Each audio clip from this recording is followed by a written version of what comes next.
Good evening and welcome to Living Manna Church. I am Pastor Dave Sains. I am the senior shepherd at Living Manna Church. You are part of our Wednesday night Bible study. And thank you so much for hanging out with me tonight. I hope you're interested in Yah's Word because that's what we're going to go through tonight. We're going to look at some neat stuff.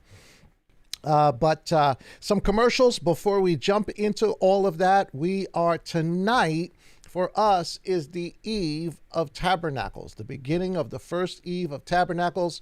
I've been working on my sukkah during the day. I'll have some finishing up things for tomorrow. I'll give you a picture of it for tomorrow. But tomorrow at 7:30, we are going to have our Tabernacles or our Sukkot phone call, our Zoom call. And, excuse me, sorry guys. I definitely invite all of you that are listening to be part of our Zoom call tomorrow morning on our on the app, on the LM app, the LMC app. We'll go out all of the information about the Zoom call so that you can log in. Make sure you have Zoom on your phone or on your computer or iPad, whatever it is that you're going to be using for the Zoom call.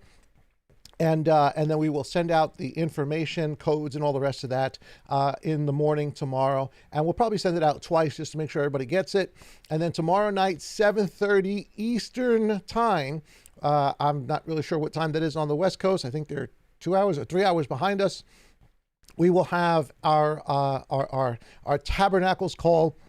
And I am really looking forward to meeting, to seeing some of our LMC family from around the world, and around the country. So I'm looking forward to that. Here it is. Happy Tabernacles, everybody. Happy Sukkot to you. This really is a joyous celebration. So with all of that, let's open up with a word of prayer, and then we'll jump right into the study for tonight. Father, we love you. We ask, Father, that you would give us eyes to see, ears to hear, and a heart that is willing to obey.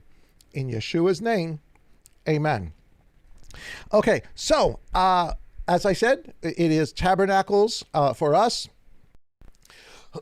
And tonight, I know we've been in the book of Romans for a while, and we don't have too many chapters. I think like 2 more chapters to go, 14, 15, and I think 16 as well. But some of the ending chapters are more sort of just... just sort of Saul just kind of sewing everything up, sort of, housekeeping type of stuff. But we'll get into it. But I thought for tonight, since it is Tabernacles Eve for us, that's what we would talk about. Let's talk about Tabernacles a little bit. Tonight's study is entitled, so we're going to do a little bit of an addendum. This is just a one-off study. And then, obviously we'll go back to Romans for next week. But really, there is just so much information about Tabernacles. It is impossible. It is absolutely impossible during one service, one congregational service, to try to explain all of Tabernacles, because there's so many different avenues and angles that you can use that are relevant to what Tabernacles is prophetically, historically. There's just so much there that I thought what I would do tonight is speak about Tabernacles and not just use this upcoming weekend, because this weekend we're going to be doing our water libation ceremony. That is the water and the wine. We're going to be having Yah's Supper. So it's a really, really big day for us, more ceremonial, I guess, than actual teaching, though we'll definitely have some teaching there. But I thought that it would be good to maybe dedicate at least 2 days, and even 2 days is really not enough time to go through everything that Tabernacles is really about. So for today, the title for today is Sukkot, Tabernacles, the seventh day. Tabernacles, the seventh day. And of course, our scripture for today, and let me just make that a little bit bigger so you guys can see it, is Numbers chapter 29 and verse 12. And it says the following: "And on the 15th day of the 7th new moon or month, you have a set apart gathering. You do no servile work, and you shall celebrate a festival to Yehovah 7 days. And that is, of course, at least from Numbers chapter 29, that is one description of the Feast of Tabernacles, or otherwise known as the Feast of Sukkot. Now, I thought that that perhaps to start this off, since we're kind of moving away from Romans just for today, and talking a little bit about tabernacles. And like I said, there is just so much information about tabernacles, it's impossible to get it all. So there's no way I'm going to cover everything. I'm just going to touch on some major things. I got a theme that I want us to follow for tonight. But before we actually jump into the concept of tabernacles and where it fits us prophetically, where it fits us historically, where what's going on now, what's going to happen in the future, let's look at the book of Hosea, chapter 12 and verse 9, because I want us to sort of do just a really quick refresher. I want you to make sure. I want everybody that's watching. I know some of you guys obviously know this, but I want you to understand how Yehovah speaks to us, because that's really important on how Yah has chosen to speak to his people. I don't just mean today. I mean throughout all of history, and how he does it is declared to us within the scripture. Here's Hosea chapter 12 and verse 9. Now this is obviously Hosea. We've talked about this before in Romans. This is about Ephraim. This is about the scattering of the northern house. They are mixed with the Gentiles. They have done some things to which God is just, he's going to scatter them. He's had enough of them. There's a divorce going on. But I want you to listen to what Yah says to Ephraim, that this is going to happen at some point. This is a future thing. This is Yah speaking prophetically to Hosea, to a prophet, who is in turn speaking to the people of Ephraim, who is in turn, for all intents and purposes, speaking to us. And listen to what Hosea chapter 12 and verse 9 says.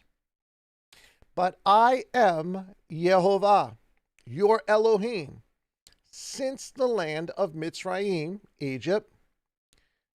Again, I shall make you dwell in tents as in the days of the appointed time. Hold on a second. You realize what Yah is telling Ephraim? Even though Ephraim is scattered, Ephraim's going into the nations. Yah's turned his back on Ephraim. He doesn't want to recognize their children. And yet he's telling him, just like he did in the beginning of the book of Hosea, though you are not my people, there's going to come a point in time when you will be my people. And that's kind of what he's talking about here in chapter 12.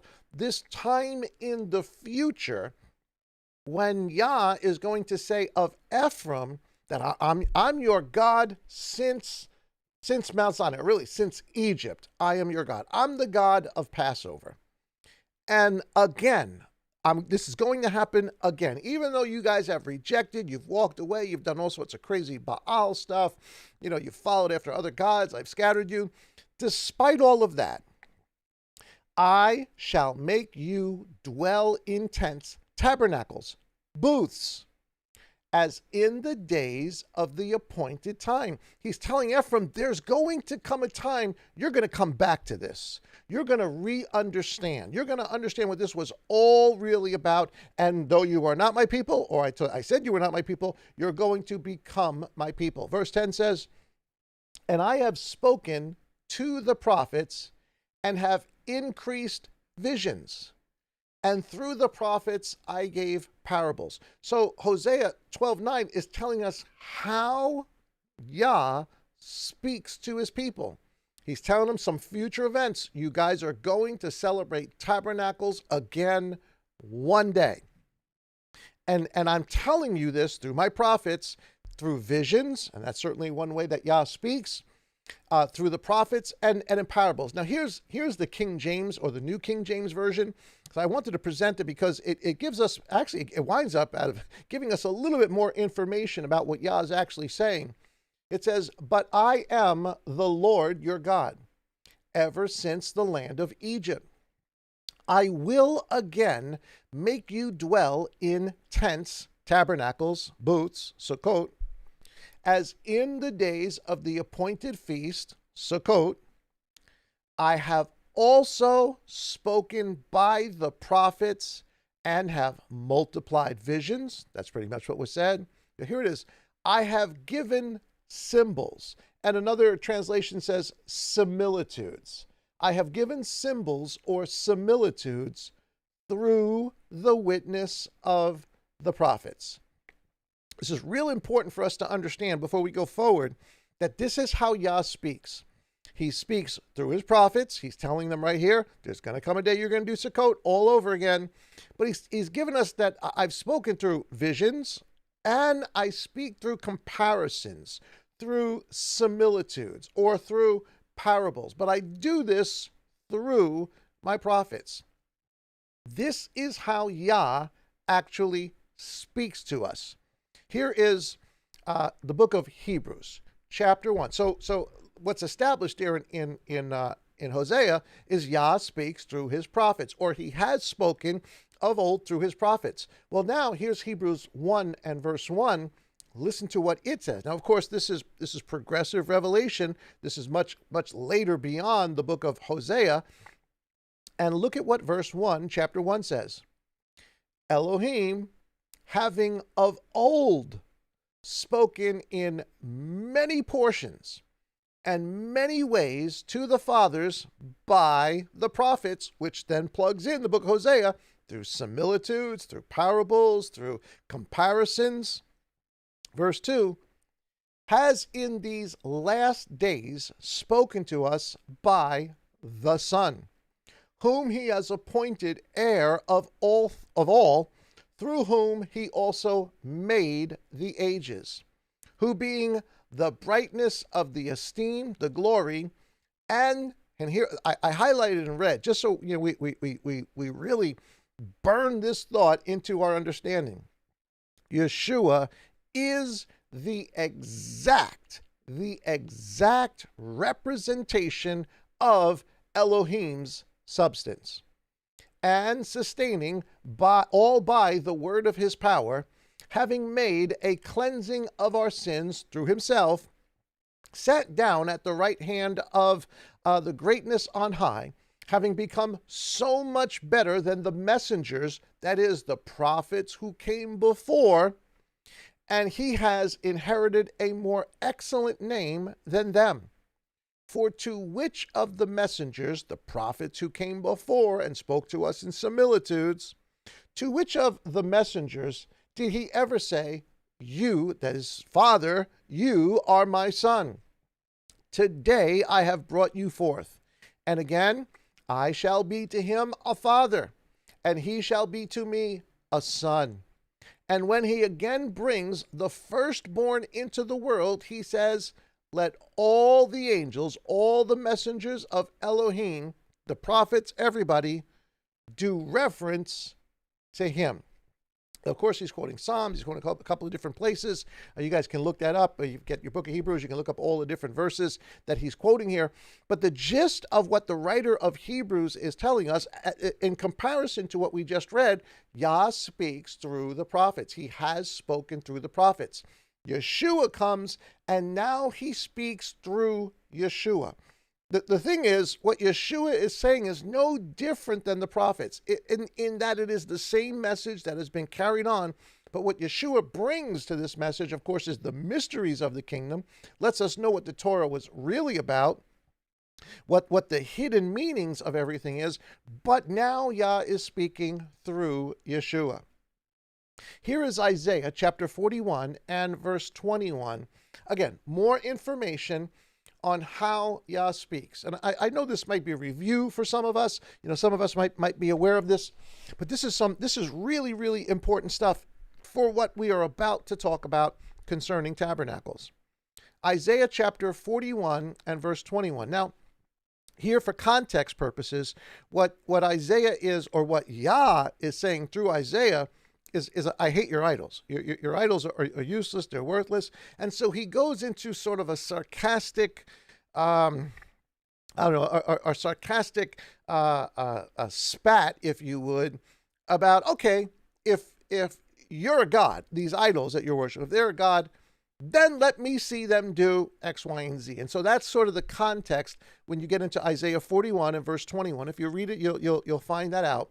But here in the middle of that, listen to what Yah says through Isaiah about the false gods, but about what it means to be Elohim, what it means to be Yehovah Elohim.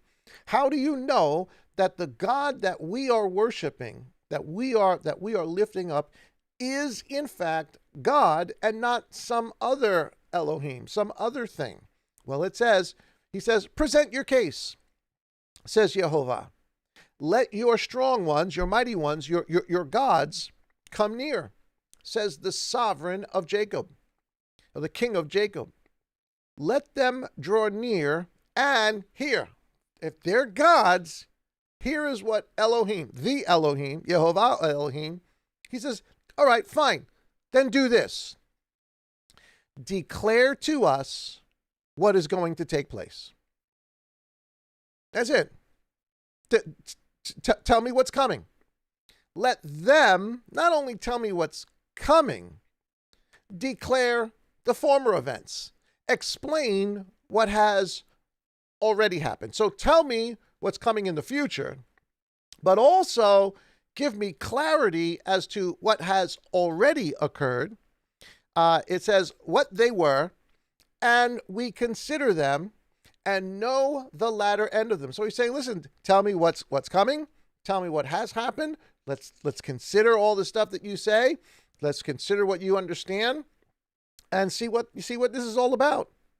Or announce to us what is coming. So he gives them there's not really two options. It's really one option, but it's a two-phased option. Tell me what has happened, why it's happened, what the significance of it is that's happened, and tell me what's coming. If you are a God, if any of these things that you are worshiping are indeed a God, a mighty one, then let them do this. Because really what Yah is saying is, this is what I do. This is who I am. This is what I, Elohim, do. So if these other things are gods, let's see what they say. Verse 23 says, declare the events that are going to come hereafter. And we know that you are mighty one. So that we know, you do this. If you can tell me what's coming, fine, then you're a mighty one. Yes, do good or do evil. And let us be amazed and see it together. See, you are nothing. You are of naught. See, you are nothing.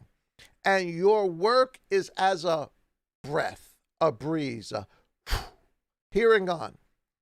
He who chooses you, these gods who cannot define or explain to us what has happened, and certainly cannot tell us what is coming, those who choose that God, and that goes for today too, guys, all across the board. Those who choose that God who cannot explain what has already happened and what is happening and what is coming, you choose that God, you choose it, you are, or it is, and you are an abomination. So just kind of a little window into, I guess, how Yah is feeling about his people worshiping these false gods who do nothing in comparison to Elohim. Now, here is continuing in the next chapter, Isaiah 42. Yah is not done with this whole concept of who he is and why he is God. This is how God communicates. Isaiah chapter 42, verses 5 through 9. Verse 5 says, thus says the El, the God, Yehovah, who created the heavens and stretched them out, who spread forth the earth and that which comes from it, who gives breath to the people on it, and spirit to those who walk on it. Verse 6, I, Yehovah, have called you in righteousness. He's speaking about the coming one, the Messiah, the anointed one. We obviously know is now Yeshua. I have called you in righteousness. I strengthen your hand and guard you, and give you, again, in yellow, that's me speaking, and give you, Yeshua, for a covenant to a people, the house of Israel, the lost sheep of the house of Israel, and for a light to the nation. So this is the new covenant, is what he's talking about. This is Messiah coming. So quite honestly, what Yah is telling us is future stuff. This is what's coming. But verse 7 says, to open blind eyes, to bring out prisoners from the prison, those who sit in darkness from the prison house. These are verses that were quoted in Matthew, and definitely Matthew, with regards to Yeshua. Verse 8 says, I am Yehovah, that is my name, and my glory I do not give to another, because he's still on the whole issue of the idols from the previous chapter. Nor my praise to idols. They can't do, no matter how much you worship them, they can't do what I do. And now he tells them, verse 9, see, the former predictions, the things I have already said, have come. And now, new ones I am declaring, before they spring forth, I let you hear them. And he's talking about this righteous one who is going to be a covenant for the people and also a light to the nations. He's saying, I'm telling you ahead of time, this is what makes me God. So God, one of the, I guess we could say, the physical characteristics that we can see to recognize who our Elohim is that not only does he explain the past, not only does he tell us about where we are in that particular day, in the present, but he also tells us what is coming in the future. And that no one can do except our Elohim, who is, beginning and end. He is Aleph and he is Tav. So again, I know this is, a little bit of review for a lot of us, but this is important as we now jump into trying to understand one aspect. This is just one aspect of Tabernacles. Like I said, it's impossible to go through the whole thing and share everything about Tabernacles that there is. That would take multiple studies. But here's my attempt to at least share one part of it.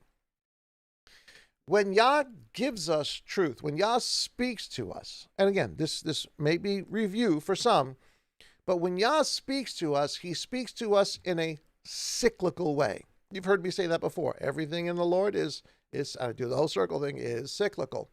And I guess maybe another way of saying it is that everything in Yah is seasonal. And of course, I got the pictures there of spring, summer, autumn, fall, and then, of course, winter, the cycle. These are the seasons. It's the natural cycle of events. One of the things that Yah has done, and this is really, really powerful, there are so many levels to this. Again, we can't even get into all of the levels to this tonight, but using prophecy, when Yah speaks to us about what the explanation of what was, what is, and what is coming, he speaks to us or defines things in a cyclical or a seasonal way. The Moedim, the feast days, are seasonal. They start in a particular time, they go through the year, and then the year comes back around, and they happen all over again. And all of the feast days, really everything in the scripture, but all of the feast days are surrounded or are intricately woven into the agricultural year of the land of Canaan, or what was formerly the land of Canaan, the land of Israel. The way that agriculture grows from spring all the way to fall, even into winter, all of that is part of this prophetic cyclical information that Yah has given to us. So he gives us an agricultural year as a type. Remember, we just finished reading. How does Yah speak to us? He speaks to us in types and similitudes. He speaks to the prophets. And in the prophets tells us what was, what is, and what is to come. So he speaks to us in similitudes, again, given through the prophets. In this particular case, we are talking about Moses, because Moses is the one that really lays down the bulk of this information. He gives it to us through the prophets to teach us. And here's the big thing. We got to get this. What is seasonal, what is cyclical, what is Moedim is actually the very plan of God. We can know what the plan, and in fact, that's kind of really the interesting part of all of this, is finding out what these things mean It's almost like a puzzle, finding it out and understanding it, and then realizing where it fits in history and where we are in this whole plan. It's exciting. It's fun, both past, present, and future. This is how Yah has chosen to speak to us through the agricultural year of the land of Canaan, the land of Israel. Now, that's tough for a lot of us today because, just to be quite honest, we don't live in Israel. Most of us are not aware of how the cycle of Israel actually happens. We're aware of, spring, summer, fall, and winter because, here in at least the Northeast, we have those seasons. Other places in the world, you don't have those seasons. Some places just have summer and then they have, a little cooling off and then winter, or winter almost all year. So it's different in every place. This is specifically designed. The message that Yehovah has given to us is specifically designed to the agricultural year that goes on in the land of Israel, formerly known, of course, as the land of Canaan. So here's just sort of a representation. Let me put it up there so you guys can see it just a little bit bigger. Here is a representation. I just want to say hello to everybody that's joining us. Good to see you guys. But here's a representation of the way we normally think. Human beings. We think on what's called a linear way, a Greek, I guess you could say a Greek way of thinking, linear. And you guys have all seen this. We've all been to school before, right? You know the timeline. You got your negative side and you got your positive side, and you can plot things out on a timeline by using these numbers. Such and such happens at -6, such and such happens at -4, such and such happens at -1, then there's +1, and then something else happens at +4, and so forth and so on. That is called linear thinking, and we think that is very, very much how that's how we're geared. Is how we live. We have a starting point, and we go through time, and we have an ending point. That's linear. However, when it comes to our God, because things are seasonal, and this is the way God just designed it, it's not linear in that fashion. It is linear, but you need to think of it not in a linear way. You need to think of it in a cyclical way, in a seasonal way, in a way that is full of cycles, because that is how Yah speaks to us. And of course, you got the picture underneath there of the circles, the different color, circles, and it begins at one point, it goes all the way through, and then it begins all over again. Well, here is, if we're to put the way Yah has put this all together in a linear fashion, rather than having it in a circular fashion, but to put it in a linear graph that I hope will maybe help us understand a little bit more clearly how our God actually thinks, how he tells us the beginning from the end, and these new things that are coming.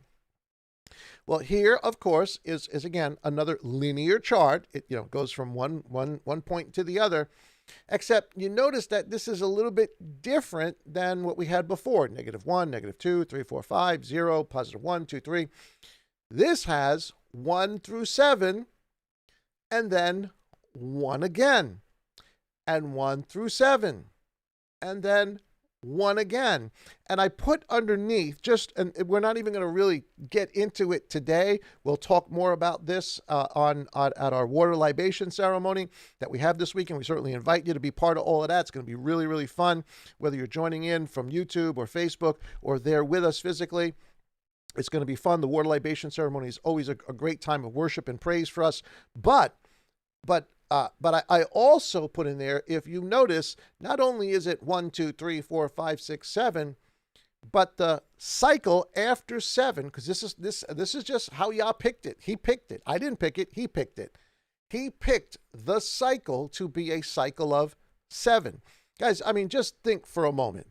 How many times does 7 pop up in the scripture? And I didn't even take the time, honestly, to begin to go through that, because that would take another 45 minutes in and of itself. We can go through 7 after 7 after 7. That just appears over and over and over again. Like I said, there's so much to this aspect of tabernacles, it's impossible to cover it all. So that aside, just for the moment, Yah picks 7 as a complete cycle.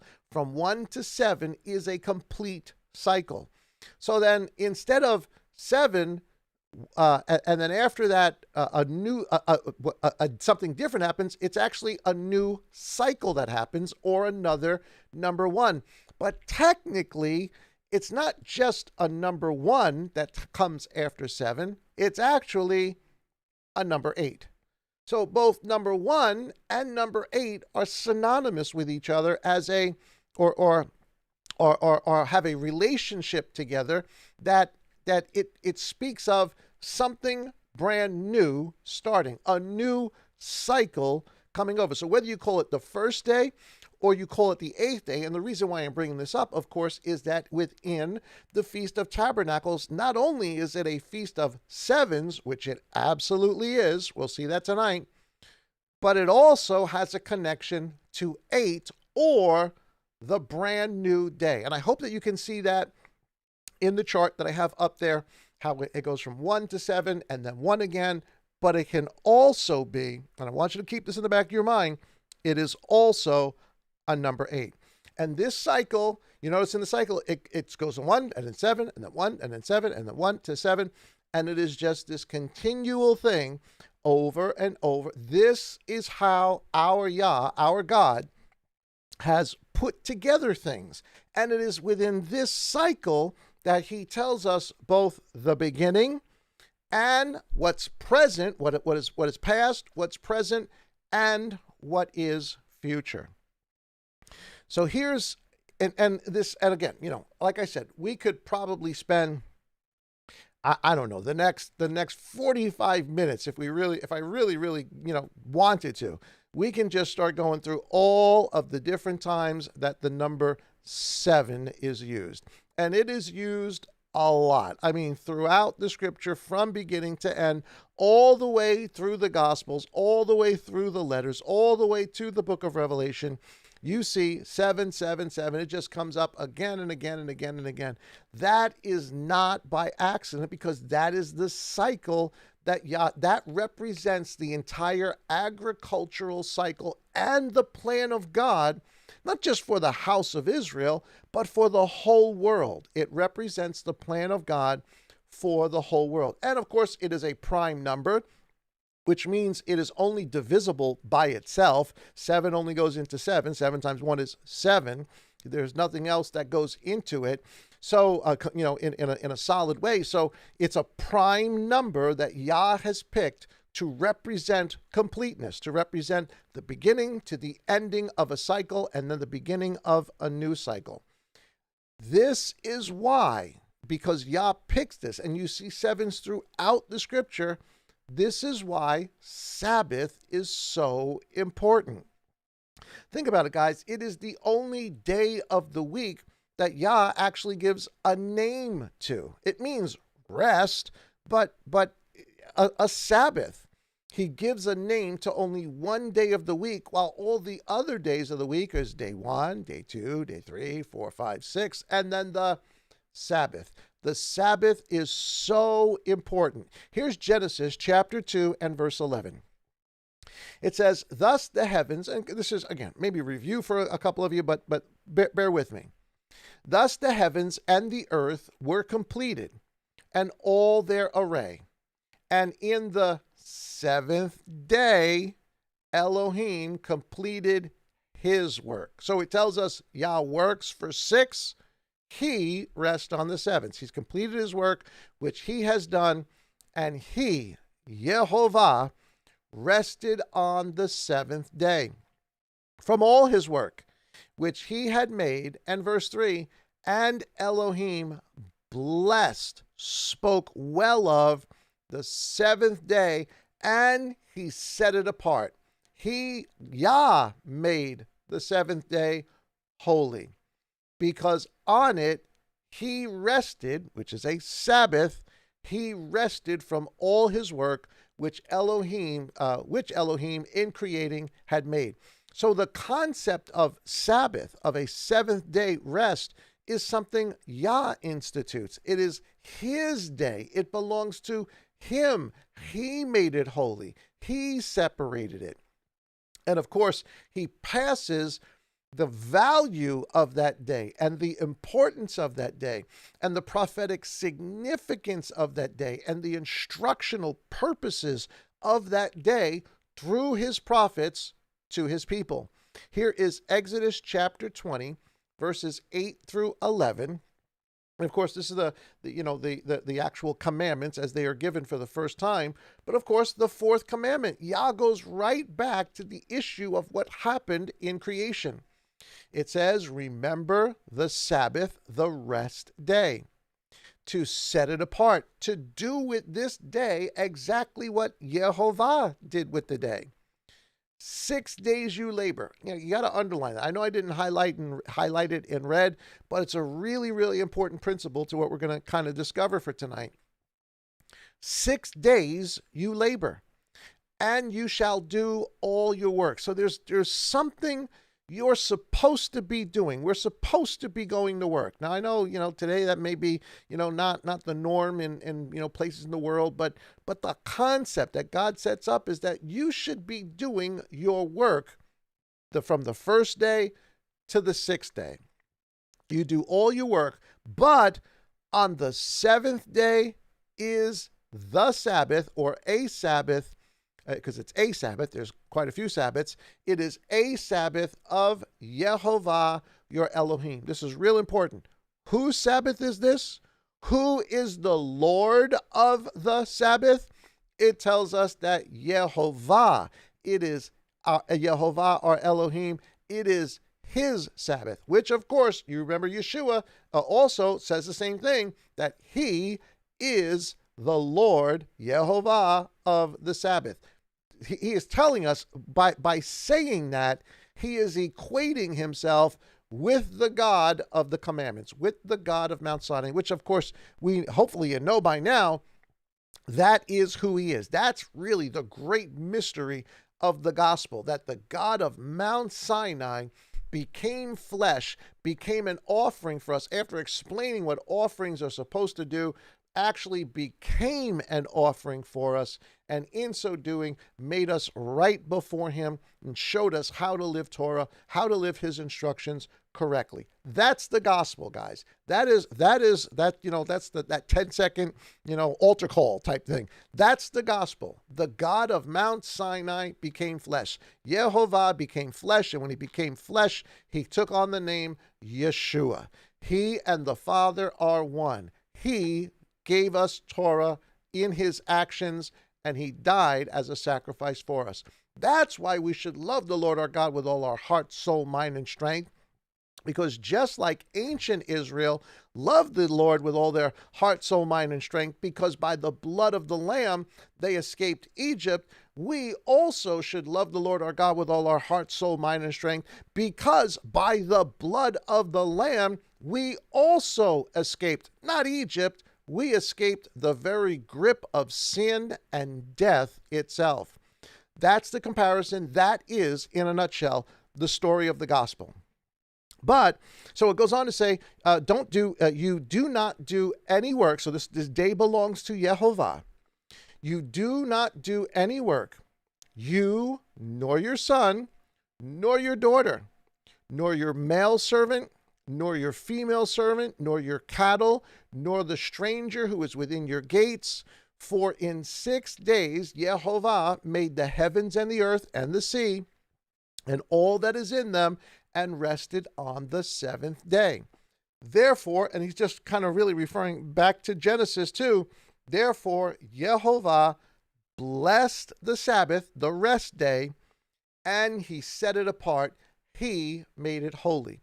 Guys, once you really wrap your mind around the concept, the truth, not even the concept, the truth that Yeshua is the very God from Mount Sinai. Once you can really wrap your mind around that, then the Bible, the whole story really starts to make sense, and you realize how really ridiculous it is to somehow think that the God of Mount Sinai, who gave all of this instruction, now came and changed all of the instruction. That's he is this, when it says in Hebrews, Yeshua Messiah, the same yesterday, today, and forever. It is in essence saying the God of Mount Sinai, who is the same yesterday, today, and forever. This is a really, really important principle that we need to get, that most of the religious world has really little concept of.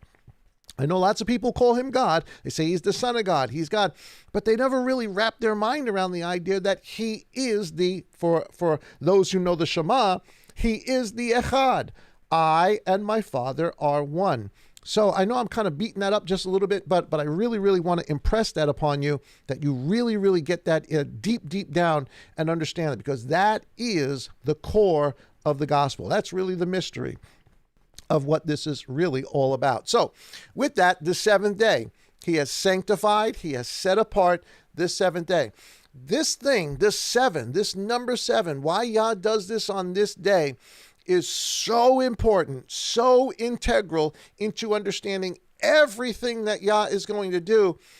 It is now that we understand it, now that we kind of have a handle on it, we can begin to see or understand why the enemy, why the dragon, why the culture around us is so dead set against the Sabbath.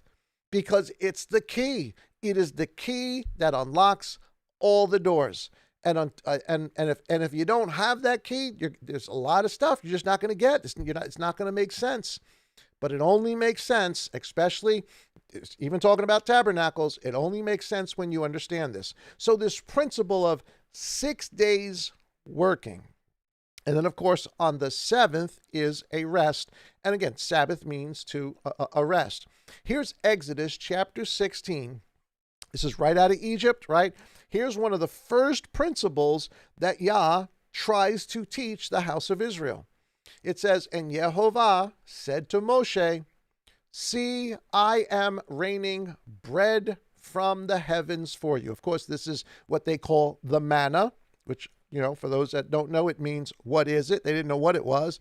It's called bread later on, but they didn't know what it was. But Yah says, I'm raining bread from heaven for you. And the people shall go out and gather a day's portion every day. In order to try them, Yah is testing them. He's testing the people that have come out of Egypt in order to test them whether they will walk in my Torah, my instruction, or not. I highlighted that in red because, guys, that is really the story of the Bible. That's it. We have to be working 6 days a week to gather the bread, to gather enough for that day, to get enough sustenance for that day, because we only have 6 days to work. There is a 7th day coming when there will not be any bread falling on the ground. And he explains exactly how that goes in verse 22. It says, and it came to be on the 6th day that they gathered twice as much bread. They got more sustenance on the 6th day, 2 omers. They picked an omer each day. Now they get 2 omers each one. And all the rulers of the congregation came and told Moshe, and he said to them, this is what Yehovah has said. Tomorrow, the 7th day, the Sabbath, is a rest, a Sabbath, which is set apart to Yehovah. It is his Sabbath that he is allowing us to join into with him. That which you bake, bake. That which you cook, cook. And lay up for yourselves all that is left over to keep it until morning. So there was something very different about the 7th day and the bread versus the 6 days of work. So you worked for 6 days, you got more bread on the 6th day, But on the seventh day, you just ate it and enjoyed it and relaxed, and you didn't have to go out and search. You got it already. It's already there. You got it. You understood it. This becomes a very important pattern for us when it comes to understanding the totality of what the sevens are about, what the feast days are actually about. Here is a chart for everybody. And, these notes are gonna be up. Well, maybe, I'll actually make sure we put the notes up so it has the pictures in it. So if anybody wants to download them, they can do that. But here are the seven Moedim. Here are seven Moedim, not by accident. They mirror God's days of the week. God's 6 days working. On the seventh, he rests. Well, here is again, this is probably review for a lot of us, but bear with me. Here are the seven Moedim, which are, remember, the agricultural cycle for the nation of Israel in the land of Israel. The year starts not in the seventh month. The year starts in the Aviv, in the spring. Yah flipped it. He changed it. Didn't want it the other way. He wanted it as the springtime to be the beginning. And of course, that is Passover. And then, of course, that is the first of the seven. Unleavened bread, the second. First fruits, the third. Weeks, or Shavuot. Again, weeks, that's a whole other, again, it's impossible to go through all the seven information in just one sitting. But even the Feast of Weeks is a system of sevens. Shavuot, the fourth. Trumpets, of course, the fifth. Now it's fall time. The whole summer has gone by. So if Passover is in the springtime, unleavened bread is in the springtime, first fruits is in the springtime, Shavuot is like summer, midsummer. Then there's the whole, at the beginning of summer, then there's the whole summer you go through, this dry summer, and then trumpets comes, the fall harvest, the rains start coming again, atonement, afterwards, 10 days after that, and then finally, and here we are, on what day or what number does Tabernacles fall? It falls on the seventh. It is seventh in the feast. Not only does it fall on at seventh in the feast, it falls on the seventh month of Yah's calendar. Now, I put there right next to it, and again, we're not going to really get into it too much today, but I put it there just to sort of whet your appetite.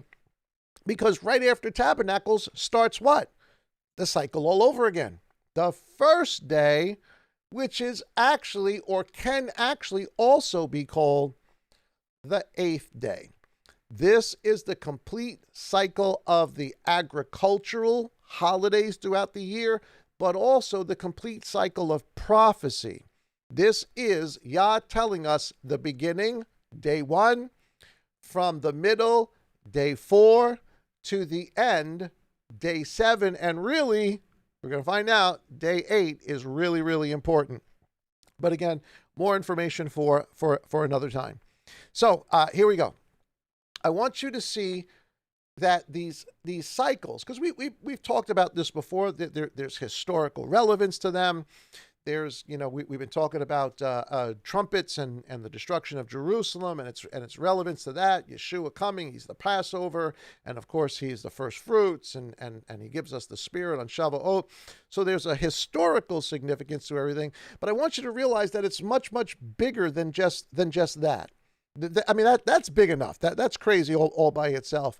But the truth of what the sevens are all about, or the truth of what the Moedim are all about as a prophecy outline, far exceeds just that. It has layers and layers upon it. And I'm gonna give you 4 layers. There's even more than this, but I'm gonna give you 4 basic layers. And hopefully you can understand on the chart here how I'm starting at all the way up on the top. You see how the numbers are very, very small, because that is the past. That is Yah saying, I tell you the ending from the beginning. You want to be a God? Then tell me, explain to me what the beginning was about. Explain it to me. Show me what this is about, and show me its relationship to the future, and then you're a God, because only Yah can do it, and only Yah has done it. And so what he starts off with, as if you want to think of it as the building block, the most common denominator, the historical aspects, is that the first 7 days are, of course, are a Sabbath of days, or a week of days. Literally, first day of the week, second day of the week, third, all the way to the 7th day of the week, and then you start all over again back at the first. So that's one level of truth. It is absolutely truth, and things happened on those days. Passover happened on those days. Atonement happened on those days. Shavuot happened on those days. And they became a memorial week after week after week of the 7 days. This memorial of the creation, every 7 days there would be a Sabbath rest. But it went from not just a Sabbath of days. The next bigger step, or the next step up from days, was that this would become a Sabbath of weeks, because it wasn't just about the days, the 7 days, it was also about the feast days. It was about the weeks. It was about what went on throughout the year. And of course, when we say weeks, we're certainly talking about the Feast of Weeks, the counting of 7 weeks to the day of Shavuot, starting at the day of first fruits. It's Shavuot. It's not 50, it's 49. The 50th day is sort of like the 8th day. It's the next day in the cycle. It's the number 1 of a next week, because 7 weeks is 49 days. That's the end of a cycle. And then something starts over. So the celebration is on the 50th, but it's not called the 50th day, even though in Greek we would say Pentecost, because that means 50. That's not what the Hebrew says. The Hebrew says Shavuot. It says sevens. This is a feast of weeks, a feast of sevens, because it's trying to let us know something about this feast of 49 weeks. Well, it goes from days, as we said, now to weeks. The next level up is years, Sabbath years. And of course, we're getting into the whole Shemitah here, and Jubilees, and every 49 years is a week of years. And then on the 50th day, a brand new cycle starts it all over again. But it's the celebration of those 49 years, the Jubilee. So we've got days, we've got weeks, we've got years, and then the ultimate fulfillment of why God gives us the sevens, why he says, I tell you beginning and end, is millennia. And really what you can put in there is, aside from millennia, you can put days, because these 2 Yah are a week of millennia, but they are also a week of days to him. So in other words, 1 millennia, or 1,000 years, is a day. 2, 3, 4, and it ends, the cycle ends, just like every other cycle Yah has given to us, ends on 7. And then the cycle starts all over again. So these were the historical ways in which these days were used. And of course, there's so many other layers to this, but we just don't have time to go through all of the different historical events and what happened on what days. They're all important, but here's the basic outline of how Yah gives us these 7. So 7 days, or 7 millennial days, is the biggest mathematical number, the biggest historical reality that there is to what is going on in this system of sevens, as to why Yah rested on the 7th day and gives us sevens throughout the scripture. So with that, here is let me go back just a second. If the ultimate expression of these sevens finds itself in millennia, in millennial days, is Yah telling us by these cycles over and over of days, of weeks, of years, is he in fact telling us that there is an ending to the week that we are in? And if so, how does the ending occur? And how can we know when we are at the ending of a week? What does it actually look like? Is there, and here's the bigger question, is there a Sabbath? We know there's a Sabbath of days. We know there's a Sabbath of weeks. We now know there's a Sabbath of years. is there a Sabbath of millennia? A Sabbath of millennial days? And the answer is yes, there absolutely is. Here is the book of Hebrews, chapter 4 and verses 1 through 9. I want to read this slowly. I want to make sure everybody catches on with this, because this is really, really neat stuff. The writer of Hebrews, whoever that is, he's definitely influenced by Shaul, that's for sure. So whoever it is, the writer of Hebrews says the following. And he's talking about, the context is that the people that came out from Mount Sinai, they messed up. And they did. They messed up royally. They messed up. And verse 1 says in chapter 4, therefore, since a promise remains of entering into his rest. Now we're reading that in English, right? This is the book written to the Hebrews. They didn't just say rest. A rest is a Sabbath.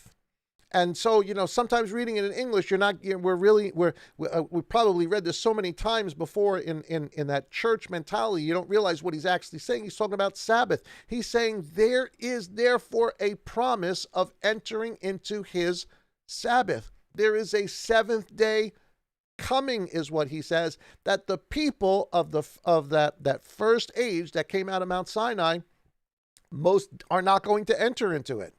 He says, let us fear lest any of you seem to have come short of it. So not only did they come short of entering whatever the seventh day rest is that he's speaking about, but he's also warning us, be careful, because you can also fall short of coming to this day.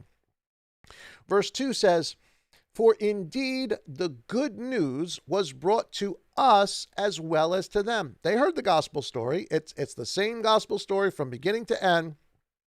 But the word which they heard did not profit them, having not been mixed with faith, belief in those who heard it. They didn't obey it. They didn't believe it. They didn't have faith in it, so they didn't obey it, because faith and belief are connected.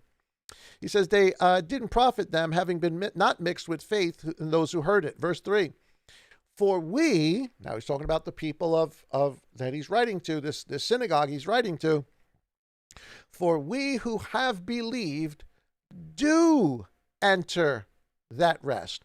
We are entering the rest they didn't enter into. As he has said, as I swore in my wrath, if they shall enter into my rest. And he's quoting Psalms 95. I encourage you to go ahead and read Psalms 95. Awesome psalm, give you lots of insight, background insight into what we're talking about here, or what the writer of Hebrews is talking about. But just for time's sake, we just don't have time to go through all of that. So I invite you, certainly on your own, go check out Psalm 95, look at it, and it'll give you more insight into what the writer's actually talking about here. He's going to quote from it a couple of different times. It says, and yet, and this is, let me go back up just a little bit. And he said, as I swore in my wrath, they shall, if they shall, or they shall not, I think it says in the King James, but if, he's questioning, if they shall enter into my rest, and yet his works, whose works? Remember, before there is a Sabbath rest, there must be 6 days of work. Work comes first, rest comes on the seventh day. And yet his work, so we know that we're going to find in a second, he's definitely referring back to Genesis and the Sabbath that Yah is talking about in Genesis, that is his Sabbath, as the Lord Yehovah of the Sabbath. And yet his works, God's works, have come into being from the foundation of the world. For somewhere he has said thus about the seventh day. And the somewhere that he's talking about is Genesis. And Elohim rested on the seventh day from all his works. So I want you to see clearly he is talking about a Sabbath. He's not just talking about a Sabbath, he's talking about Yehovah's Sabbath, and he's talking about people that will not enter Yehovah's Sabbath. Is he talking about day Sabbaths? Is he talking about week Sabbaths? Is he talking about year Sabbaths? Because they could have done all of those things. What Sabbath is he referring to that they have not and yet we can enter into? So really interesting when you start to really put these pieces together. Again, for somewhere he has said thus about the seventh day, and Elohim rested on the seventh day from all his works, verse 5. And in this again, if they shall enter into my rest, again, this is just Psalm 95, check it out. Since then it remains for some to enter into it. Not everybody has entered into this rest yet. Not everybody's been born yet. Really, I guess from our perspective, looking at this as history, haven't entered into it yet. And those who formerly received the good news, meaning the people at Mount Sinai, did not enter in because of disobedience. He's talking about the golden calf. He's talking about Korah. He's talking about, these others. They didn't enter into. They are not not only did they die in the desert, they are not going to enter into whatever Sabbath rest he's talking about. Again, it's not days, it's not weeks, it's not years. We are talking about millennial rest, millennial Sabbath. Verse 7, he again defines a certain day. Today, saying through David so much later. So he's saying David spoke about this Sabbath rest coming up way after Moses, way after we heard the account of Genesis and Yah rested. So that's what he's saying. Saying through David so much later, as it has been said, today, if you hear his voice, do not harden your hearts. For if Joshua, this isn't Yeshua speaking about Joshua, for if Joshua, who comes after Moses, had given them rest, a Sabbath, he would not have spoken of another day. So Joshua leads them into the land. Joshua leads them into a Sabbath rest. He leads them into a weekly rest. He leads them into a yearly rest. But there is another rest still that he's saying that Joshua, if he could have given them that rest, but he couldn't have, yet another day was spoken of. What day? Not a day Sabbath, not at the end of the week Sabbath. He's speaking about a millennial day Sabbath, a Sabbath we shall all who believe in him, who enter into that rest, will be part of. And of course, verse 9 sort of just sums it all up really, really nice for us. Here it is. So there remains a Sabbath keeping, a rest for the people of Elohim. He's telling us there's another Sabbath coming. Not the daily, not the weekly, not the yearly. Another Sabbath is coming. And of course, he is talking about a millennial Sabbath, a seventh millennial day, which again gives us a really kind of neat sort of bird's eye, sort of a bird's eye view, if you would, of the plan of God. If what we're reading, if we're interpreting this correctly, what he's in essence saying is the plan is that there are going to be 6 days of work, just like in the model of a week. There's going to be 6 days to do work, whatever that work is. We'll find out more about that in a second. But whatever that work is, you have 6 days to do it. And then if you do your work on that 7th day, you will enter into his rest. And it's really, really exciting. So let's continue on. Here is, again, similar chart to what we just looked at before, but I want you to see the 3 Aliyah feasts. Now, very often I wind up saying Passover's an Aliyah feast. Technically, Passover's not the Aliyah feast.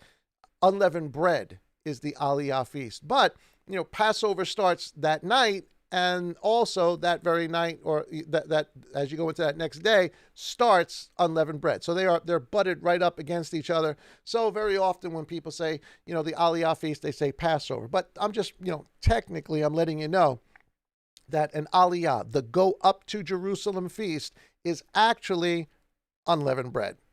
And the second one is Shavuot, the Feast of Weeks, another 7, another message for another day. And then there's a long summer that goes on. And then finally, the fall feasts come upon us. And the last Aliyah feast that you see there in yellow is Tabernacles. So let's put this together for a second. If prophetically, what we have just read is that why Yah is so it is so important that we understand Sabbath. Why the enemy is so dead set that we do not understand Sabbath. We do not obey Sabbath. He's dead set against it because without that information, without that practical information, none of this makes any sense. But now with it, it does. Well, if there is a 7th day, and the 7th day, at least in this timeline of Moedim that we're looking at, is synonymous with Tabernacles, then the question is there some information about Tabernacles that speaks to us about the upcoming rest, the upcoming Sabbath for us all? So listen, for all those people that are out there that, that say, they want to believe in Messiah, wonderful. You believe in Messiah, you believe he died on the cross. If you deny the issue of Sabbath, you're missing the very purpose, honestly, for the instruction of the entire scripture. It's the entire story. And why would you not want to celebrate and recognize and learn of and get the detail and information of the Sabbath if you are in fact going to enter into a Sabbath one day? Because remember, there therefore remains a rest, a Sabbath for the people of God in the future. So that's just what this chart is. And I just want you to see the 3 Moedim, the 3 Aliyah, the 3 Go-Up Feast. So Tabernacles then is the last feast of the 7th cycle in the 7th month of the year for Aliyah to go up to the Lord. This is important. This is really, really big stuff. So here is let's define work then. Because remember, Yah in times past spoke to us through the prophets, but has in these last days spoken to us by Yeshua. I tell you things that are old, and I tell you things that are new. I'm going to give my servant the Son of Righteousness, who is going to be a covenant for the people and for the nations. This is the new thing I declare to you. I've declared to you old things. Now I declare to you new things. Well, here's the new things. It's not new. It's like everything else. It's the recycle. It's over. It's understanding it even in an even deeper way. But here is how the instruction of work 6 days and then on the 7th you rest is practical for who we are and is integral in the Gospels, in the story of Yeshua, in his instruction to us. Because 6 days, again, if we're talking about millennial days, we're talking about 6,000 years. If on 6 days we are supposed to work, and we just saw from Exodus 16 that the work you got to do is you got to go get bread. What bread? The bread that fell from heaven. The manna, as they said it. What is it? The manna. Listen to Yeshua's words in John chapter 6, where he actually tells them he is the bread of heaven. But listen, I'm going to highlight some words here that I hope are going to just sort of sew this all up for you and really start to open up your mind. Pray that God really opens up our eyes for this. Here's verse 29. It says, Yeshua answered and said to them, this is the work of Elohim. Hold up a second. Come on. Guys, you caught it, right? You caught it. You had to have caught it. This is what? This is the work. How long do you work? 6 days is how long you work. And then on the 7th, you rest. So here's the work. Here is the purpose for going out from the first millennial day all the way to the end of the 6th millennial day is to do this. This is the work of Elohim, that you believe in him who he sent. That's it. That's what this whole story, that's what the days were about, that's what the weeks were about, that's what the years were about, and that's ultimately what the millennial days are about.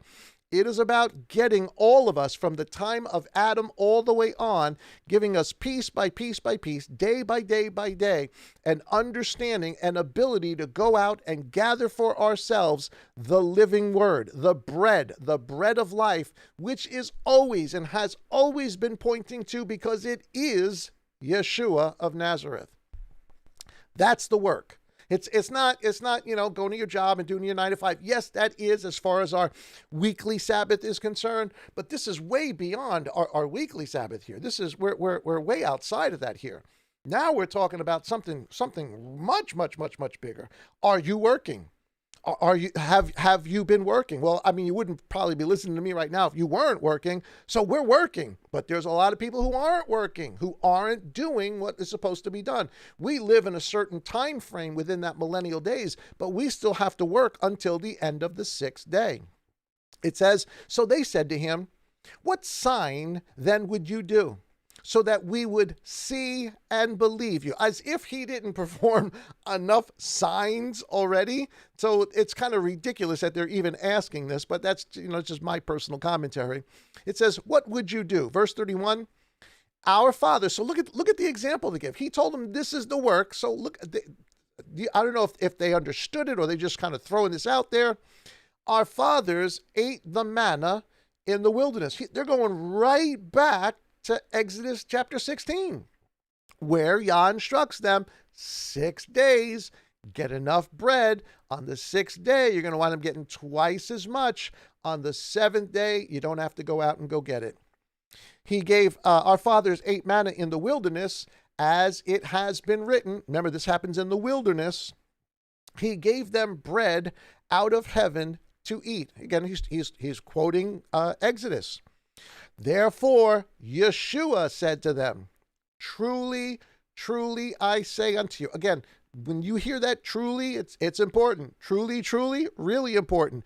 Truly, truly, I say unto you, you better pay attention. There's something really important, especially if at the end of it he says, he that has an ear, even more important. But here he just says, truly, truly, I say to you, Moses did not give you the bread out of heaven. Moses didn't do that.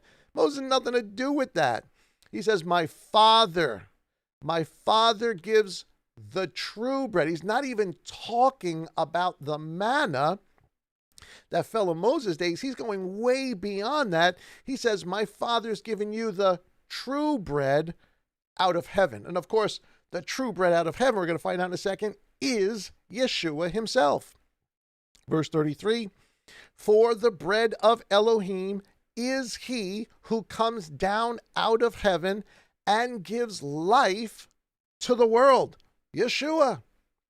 So they said to him, Master, give us this bread always. And Yeshua said to them very clearly, outrightly, I am the bread of life. He who comes to me shall not get hungry at all, and he who believes in me shall not get thirsty at all. But I say to you that you have seen me and still do not believe. Even though you say you're out there picking up your quota, your omer of manna for the day, you're not. You're not getting it. And a lot of people haven't gotten it because they really haven't gotten out to understand. So in essence, what Yeshua has just told us is that, and he's told us this in multiple ways throughout the Gospel of John, but in essence, what he's just said is every one of the words that are printed in what we call the Bible, the Torah, the covenant, is him. It is a description of him, but the true bread was when he would come himself to live that scripture, to example that scripture for us, to encourage us and to be a sacrifice for us. That is what the God of Mount Sinai does. And so the work for all of us, and it's work for all of us, because all of us had to figure this out, right? We all at some point we heard what we heard. We had our church experience. But there was something about you. There was something about you that you didn't stop. You kept pursuing. You kept learning. You kept understanding. You kept getting the manna. You kept going out and getting your omer until finally it started to click that, wait a minute, that's the work. That is literally the work for the millennial days that each one of us are supposed to do throughout history. And here's the kicker. You and I, only have a very short window, a very short span of time from our birth to our death, which, you can say, when you're 20 years old, you can say, oh man, I'm going to live forever. But when all of a sudden you get 40, 50, 60, and you realize, wait, I'm not going to live forever. Time has gone by so quickly. You have a very short window of time to work. So work, Yeshua says, work while it is day. Night's coming when no one can work. So I just want you to see, Yeshua is using the same language that we see in Exodus 16. Yeshua is using here, but as Yah spoke through prophets of old, Hebrews tells us, now he is speaking to us through his son. Same message, but now the fullness of it, the mystery of it is becoming revealed to you and I. And to these people, of course, as he is actually speaking to them. Here's Deuteronomy chapter 17. So if Yeshua is telling us you need to do the works, which you do on 6 days, then by default, there's a seventh day, which we've already established. But I'm just saying by default in what Yeshua was just saying, if he's saying you need to do the work, and the work is to believe in me, to understand who I am, to eat the bread, then there must be, if there are days to work, there must be a day to rest. So what do you do at Tabernacles, which is, now we're finding out, is the Sabbath of everything? Deuteronomy chapter 17, verses 16 and 17 say this, not just about Tabernacles, but about all three of the Aliyah feasts. But here it is. It says, 3 times a year all your males appear before Yehovah, your Elohim, in the place which he chooses, which is Jerusalem, at the festival of unleavened bread, matzot, and the festival of Shavuot, the second Aliyah, and here's the third one, the festival of Sukkot. And none, at these festivals, no one is to appear before Yah empty-handed. You were to bring up your offerings. You were to bring up your increase. You were to bring up your tithe. You were to bring up your gifts. You were to bring up your burnt offerings. All of that you were supposed to do on the Aliyah feast, including the Feast of Tabernacles.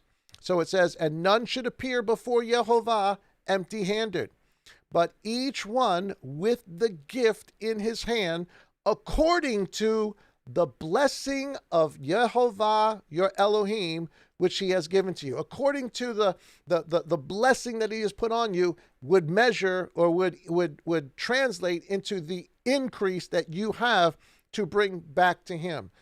These are tabernacle. These are all Aliyah feast principles, but this is, for our intents and purposes today, this is a tabernacles principle. Leviticus chapter 23 and verse 42 says another, and again, I'm not going over every aspect of tabernacles. There's lots more we can talk about, but I just want to hone in on these two. You don't go up empty-handed, and verse 42 of Leviticus 23, you dwell in booths for 7 days. All who are native born in Israel dwell in booths. This is the instruction as given to Moses when they come out of Egypt. So you're supposed to dwell in a tabernacle, a temporary dwelling, and you come up and you celebrate for the week living in these tabernacles, which is why we call it tabernacles or booths. Here is Matthew chapter 25. So here's the two principles. You don't come empty-handed. And it's about a tabernacle. It's about what you live in, where you meet God in.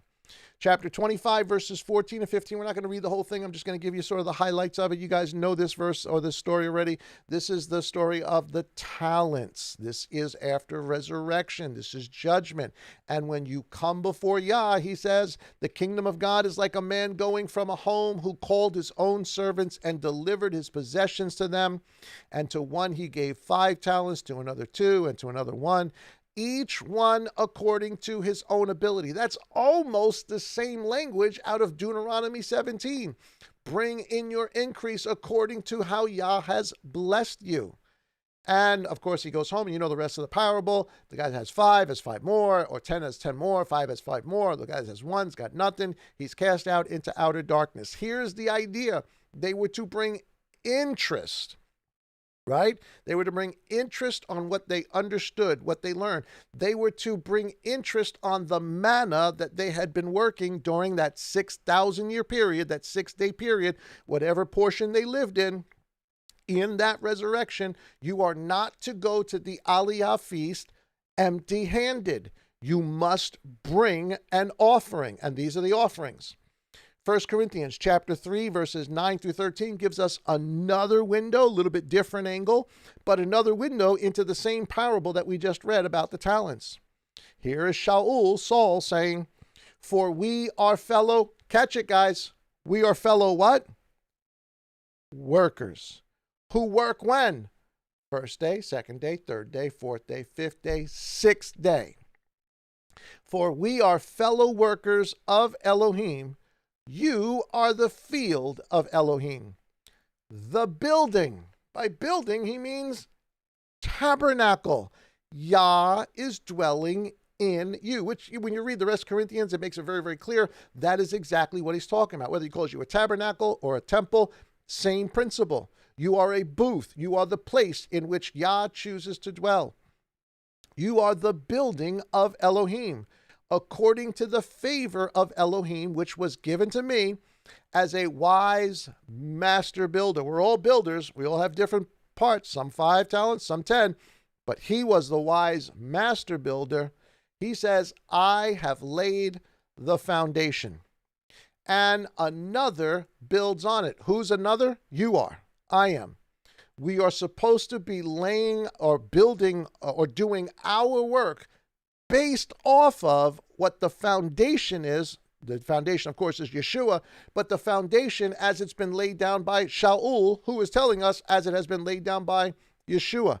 If you build on any other foundation, you're in trouble, which is what a lot of the world around us has done. So this is really, really kind of tricky. That's the one talent that he says, depart from me. You outer darkness, weeping and gnashing of teeth.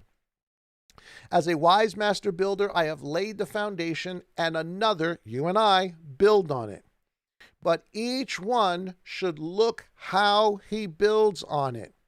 For no one is able to lay any other foundation except that which is laid, which is Yeshua Messiah. He is the God of Mount Sinai. He's the God from Genesis 1. He's the God from Noah. He's the God from Abraham. Yeshua is that God. If you lay any other foundation except for that, you're not laying on the foundation. You are taking what information you think you know, and you're hiding it under a bushel, and you will hear, depart from me. That's how this fits into the whole parable of the talents. But each one should look on how he builds on it, for no one's able to lay any other foundation except that which is laid, which is Yeshua Messiah. He is the object of the work, which Yeshua just told us. And if anyone builds on this foundation, that Yeshua is Elohim in the flesh, builds on that foundation with gold and silver and precious stones, our obedience to his instructions, in other words, is what he's talking about, wood, hay, and straw, each one's work shall be revealed, for the day shall show it, because it is revealed by fire, and the fire shall prove the work, what you've gone out and picked up, the omer, the work of each one, what sort it is. And what's wonderful to think about is if on the 6th day you wind up getting twice as much, which should really kind of, open up our eyes as to maybe why we're understanding as much as we are understanding after so long of not understanding the truth. But that's another message again for another day. Here is so there's the first part, at least the one part of Tabernacles we talked about, That is, you don't come empty-handed. And that's exactly what Shaul says. That's exactly what what Yeshua said through Matthew. You don't come empty-handed. So what are these 2 days that we're reading about in both Matthew and in 1 Corinthians? Those are tabernacle days. Those are Aliyah days that it is describing. Those are descriptions of the seventh day, the seventh feast. Here is, I think I went a little bit too far. Here is the second part of it, which is you're supposed to live in a booth, right? You live in a temporary booth for 7 days. Listen to what it says. Here's 2 Peter chapter 1 and verse 12. Peter saying, "And so I intend to remind you of these matters again and again, though you know them and have been established in the present truth. But I think it right, as long as I am in this tent, this booth, this tabernacle, this body." What was tabernacles about? Living in a structure, in a not a permanent structure, in a tent, in a tabernacle, when you went to Aliyah to come up to the Lord. Peter is saying, this body that I'm living in, and this goes for all of us, this body that we are living in is like a temporary sukkah. This body is a tent.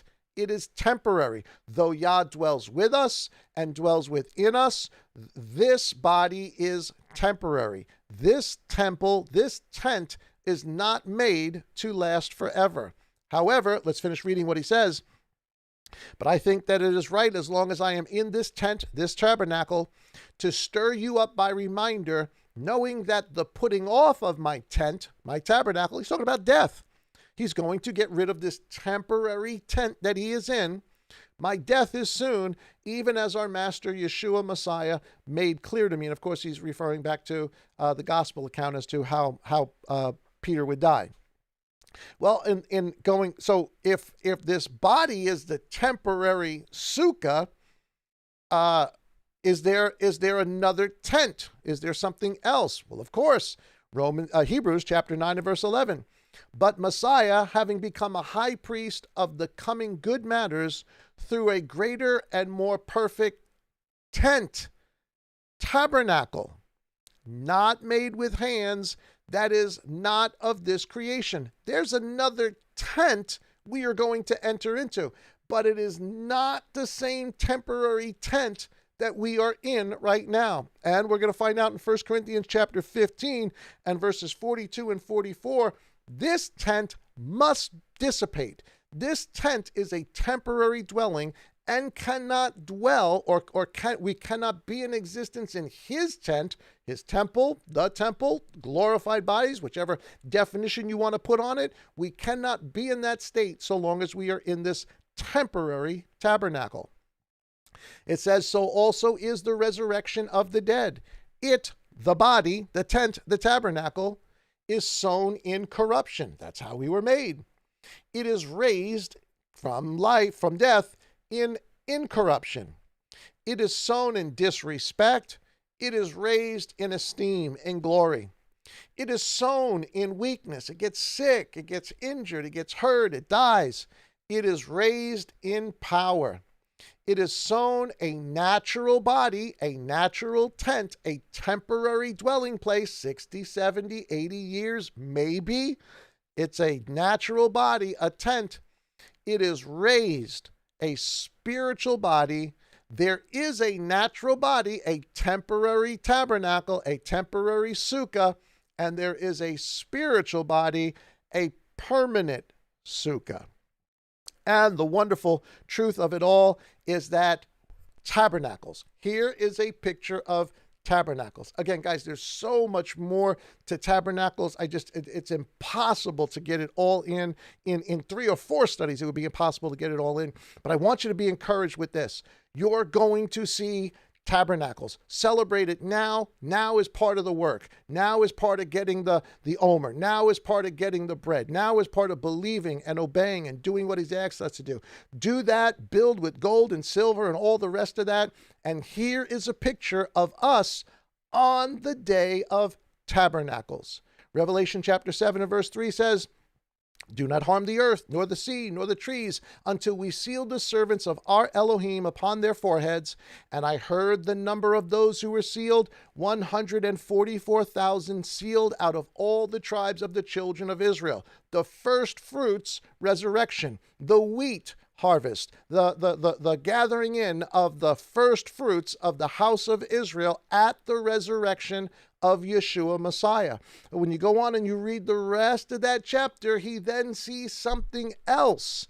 Verse 9, after this, I looked and I saw a great crowd, which no one was able to count, out of all nations and tribes and peoples and tongues, standing before the throne and before the Lamb, dressed in white robes, and they had palm branches in their hands, which is a Tabernacles thing. We're going to wave the palms this upcoming service as we do the water oblation. We're going to wave the palms. We're going to celebrate. They walked around Jerusalem 7 times with the palms in their hands. That's what we're looking at, Tabernacles in the book of Revelation. And who's there? The resurrected people from all nations, tribes, peoples, and tongues, palm branches in their hands. This is the beginning of the 7th day. This is the Aliyah for us to go up to him, the day of rest, when we no longer have to go out and try to figure out who he is. We now know it. We've got a double portion, and it will last us the whole day, because the bread of life, the bread of God, will be right there with us. Verse 10, and crying out with a loud voice, saying, deliverance, salvation belongs to our Elohim, who sits on the throne, and to the Lamb. Here's what I want to leave you with for tonight on this Tabernacles Eve. What you are reading about right here is the 7th day, the rest that is promised to the people of God. And the people that you are reading about, the people that are being described in Revelation 7 and verse 9, it's you. That's you. And that's me. That's us.